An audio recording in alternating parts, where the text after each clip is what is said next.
है। Private schools ने बेलगाम तरीके से अपनी फीस बढ़ानी शुरू कर दी है। कोई प्राइवेट स्कूल नहीं बचा जिसने 30%, 40%, 60%, 80% अपनी फीस ना बढ़ाई हो। तरह तरह के नए चार्जेस डाल दिए गए। कहीं पे एसी का चार्ज, कहीं पे स्विमिंग का चार्ज, कहीं पे एक्टिविटी क्लासेस का चार्ज। आज दिल्ली का मिडिल क्लास त्रस्त हो चुका है क्योंकि वो अपने बच्चों की प्राइवेट स्कूल की फीस नहीं भर पा रहा। 40-40 डिग्री में माता पिता स्कूल के बाहर प्रोटेस्ट कर रहे हैं, दिल्ली सरकार के डिपार्टमेंट ऑफ एजुकेशन के बाहर प्रोटेस्ट कर रहे हैं, लेकिन सुनने वाला कोई नहीं रहा। माता पिता कोर्ट गए, हाई कोर्ट गए, सुप्रीम कोर्ट गए। हाई कोर्ट ने आखिर कहा कि जब तक सरकार कोई ऑर्डर नहीं पास करती है तब तक हम कैसे निर्देश दे सकते हैं। तो एक चीज बिल्कुल साफ है कि भारतीय जनता पार्टी की और दिल्ली के प्राइवेट स्कूलों की साठगांठ है, जिसकी वजह से बेलगाम तरीके से प्राइवेट स्कूलों की फीस बढ़ रही है। प्राइवेट स्कूल में पढ़ने वाले बच्चों के माता पिता कभी शिक्षा मंत्री के पास जाते हैं, कभी मुख्यमंत्री के पास जाते हैं। वो उनसे झूठी सांत्वना व्यक्त करते हैं, झूठे वादे करते हैं कि हम फीस नहीं बढ़ने देंगे, लेकिन आज तक एक भी प्राइवेट स्कूल की फीस भारतीय जनता पार्टी की दिल्ली सरकार ने रोकी नहीं है। झूठे आंसू जरूर बहाए हैं, घड़ियाली आंसू जरूर बहाए हैं, झूठे वादे जरूर किए हैं, लेकिन एक स्कूल की भी फीस को रोका नहीं गया। दिल्ली वालों ने सबने वो शर्मसार नजारा देखा कि दिल्ली का एक प्राइवेट स्कूल बाउंसर्स के साथ बच्चों को स्कूल से बाहर फेंक रहा था। लेकिन क्योंकि माता पिता का इतना दबाव रहा, क्योंकि आम आदमी पार्टी लगातार इस मुद्दे को उठाती रही, इसलिए भारतीय जनता पार्टी को कुछ दिखावा करना जरूरी था। तो उन्होंने कहा हम कानून लेकर आएंगे, फी हाइक को रोकने का कानून लेकर आएंगे, विधानसभा में बिल लेकर आएंगे। लेकिन चुपचाप बिना कोई कंसल्टेशन किए, बिना माता पिता से सुझाव मांगे, बिना उन वकीलों से जो सालों से लड़ते आए हैं फी हाइक के खिलाफ, किसी से भी बिना पूछे, किसी को कानून बिना दिखाए भारतीय जनता पार्टी की दिल्ली सरकार ने कैबिनेट में पास कर दिया। हर तरफ लोग पूछ रहे थे, हमें इतने सारे माता पिता के फोन आए, वकीलों के फोन आए, एक्टिविस्ट के फोन आए कि मैडम आपके पास बिल की कॉपी है क्या, हम उसको देख लें। जर्नलिस्ट तक के फोन आए कि आपके पास बिल की कॉपी है क्या। लेकिन भारतीय जनता पार्टी ने किसी को ये बिल की कॉपी, कानून की कॉपी देखने नहीं दी। क्यों? क्योंकि ये कानून सिर्फ एक आई वॉश के माध्यम से लेके आ रहे हैं, दिखावे के लिए लेके आ रहे हैं। वो फीस कम करने के लिए नहीं, प्राइवेट स्कूलों को बचाने के लिए लेके आ रहे हैं। वरना आज तक दिल्ली के इतिहास में ऐसा कभी नहीं हुआ कि इतनी बड़ी पॉलिसी आ रही है, इतना महत्वपूर्ण कानून आ रहा है, लेकिन उस पर कोई राय मशवरा ना हो।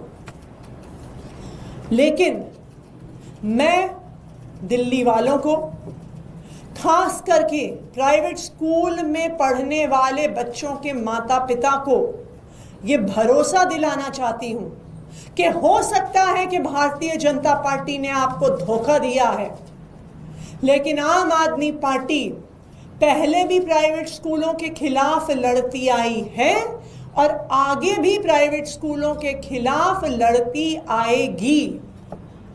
आखिरकार चाहे वो चोर दरवाजे से कैबिनेट में लेकर आए, चाहे अभी तक किसी को कानून देखने नहीं दिया, लेकिन आखिरकार ये कानून दिल्ली विधानसभा की पटल पर पेश होगा और उस दिल्ली विधानसभा में दिल्ली के लोगों की वोटों से चुने हुए 22 आम आदमी पार्टी के विधायक हैं।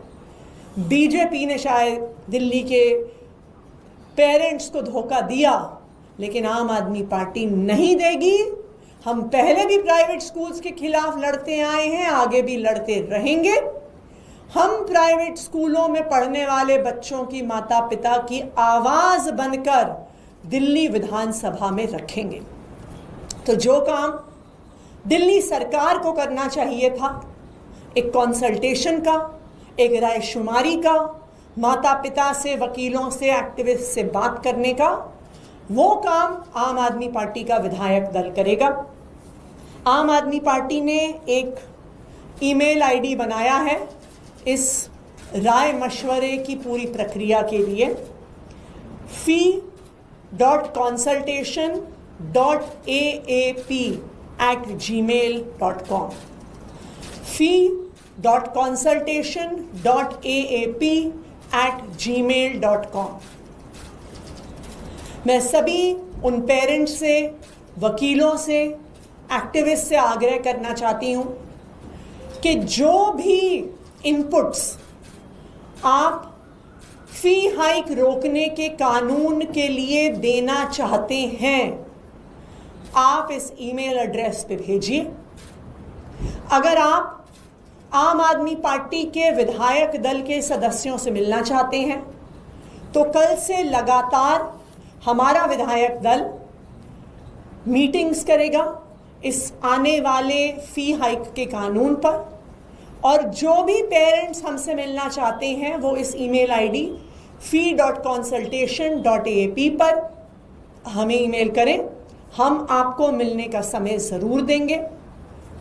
दिल्ली के जो भी लोग इस प्राइवेट स्कूल फीस के कानून पे राय मशवरा अपना देना चाहते हैं वो इस पे हमें ईमेल भेजें।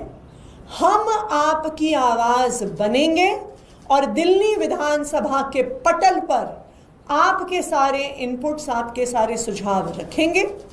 अगर ज़रूरत पड़ेगी तो जो कानून भारतीय जनता पार्टी लेके आ रही है उसमें अमेंडमेंट भी मूव करेंगे।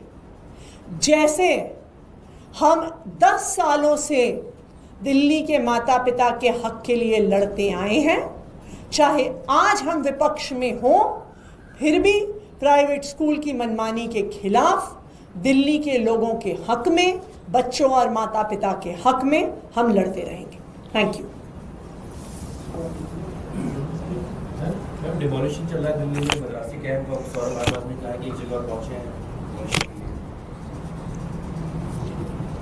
भारतीय जनता पार्टी कितना झूठ बोलती है उसको देखने के लिए दिल्ली के लोगों को 100 दिन भी इंतजार नहीं करना पड़ा। ये वही भारतीय जनता पार्टी है जो चुनाव से पहले झुग्गी प्रवास करती है, मदरासी कैंप में जाती है, वहां पे बच्चों के साथ कैरम खेलती है, लूडो खेलती है, और जैसे ही चुनाव खत्म होता है उस मदरासी कैंप पे भारतीय जनता पार्टी बर्बरता से बुलडोजर चलाती है। ये वही भारतीय जनता पार्टी है जो चुनाव से पहले फॉर्म भरवाती है कि जहां झुग्गी है वहीं मकान देंगे, और आज हाथ खड़े करके भारतीय जनता पार्टी के प्रदेश अध्यक्ष कह रहे हैं दे तो दिया हमने कुछ लोगों को नरेला में घर। क्या ये वादा किया था भारतीय जनता पार्टी ने? चीख चीख कर भारतीय जनता पार्टी ने कहा था कि जहां झुग्गी है वहीं मकान देंगे। आज क्या हो गया? मदरासी कैंप डूसिब में रजिस्टर्ड एक जेजे क्लस्टर है। ऐसे जेजे क्लस्टर को आप रिहैबिलिटेशन के बिना तोड़ नहीं सकते हैं, लेकिन भारतीय जनता पार्टी एक गरीब विरोधी पार्टी है। वो गरीबों से नफरत करती है। रोहिणी में हमने देखा किस तरह एक झुग्गी को ऐसा लगता है कि जानबूझकर जला दिया गया। मदरासी कैंप को बर्बरता से तोड़ दिया गया और अभी वजीरपुर इंडस्ट्रियल एरिया की झुग्गियों पर बुलडोजर चल रहा है। मैं दिल्ली वालों को ये याद दिलाना चाहती हूँ कि यही भारतीय जनता पार्टी झूठे वादे करती थी, जहां झुग्गी वहीं मकान के, और आज देखिए 100 दिन भी नहीं बीते और उनका झूठ पूरी दिल्ली के सामने आ गया। जामिया में भी सुप्रीम कोर्ट में सुनवाई चल रही है, वहां पर भी 15 दिन कोर्ट से ऑर्डर था और कोर्ट के ऑर्डर के बाद वहां पे बुलडोजर चलाए हैं। कोर्ट के ऑर्डर के बाद बुलडोजर चला है, लेकिन कोर्ट ने यह कहा कि आप इनको मकान मत दो। जब आपने जहां झुग्गी वहीं मकान का वादा किया तो आप उनमें से कुछ लोग, आप उन लोगों को नरेला क्यों फेंक रहे हैं? नरेला में भूतिया मकान है, भूतिया जर्जर हो गए हैं। वहां पे स्कूल नहीं है, काम नहीं है, बस नहीं है, मेट्रो नहीं है। जो सारे लोग मदरासी कैंप में रहते हैं, जंगपुरा निजामुद्दीन आश्रम के इलाके में काम करते हैं, नरेला वहां से 50 किलोमीटर दूर है, वहां से आएंगे काम करने के लिए। तो हाईकोर्ट ने यह कहा कि आप इनको नरेला में कर दीजिए। हाईकोर्ट ने यह कहा कि बिना मकान दिए घर तोड़ दीजिए। भारतीय जनता पार्टी की जिम्मेदारी थी कि बुलडोजर चलाने से पहले वो मकान देते। दूसरी बात, कालका जी के डीडीए के रिहैबिलिटेशन जहां पे जो घर बने हैं वहां पर मकान खाली हैं। वो तो जंगपुरा के मदरासी कैंप के पास है, उससे हो सकता है 4-5 किलोमीटर की दूरी पर हो। वहां पर मकान क्यों नहीं दिया? क्यों इन गरीबों को नरेला फेंक दिया? और वो भी सिर्फ 1/3 लोगों को घर दिए, बाकी लोगों को सड़क पर लाके फेंक दिया। तो ये भारतीय जनता पार्टी की सच्चाई है। चुनाव से पहले झूठे वादे करते हैं, गरीबों को लुभावने वादे करते हैं और चुनाव जीतने के बाद उन्हें धोखा देते हैं।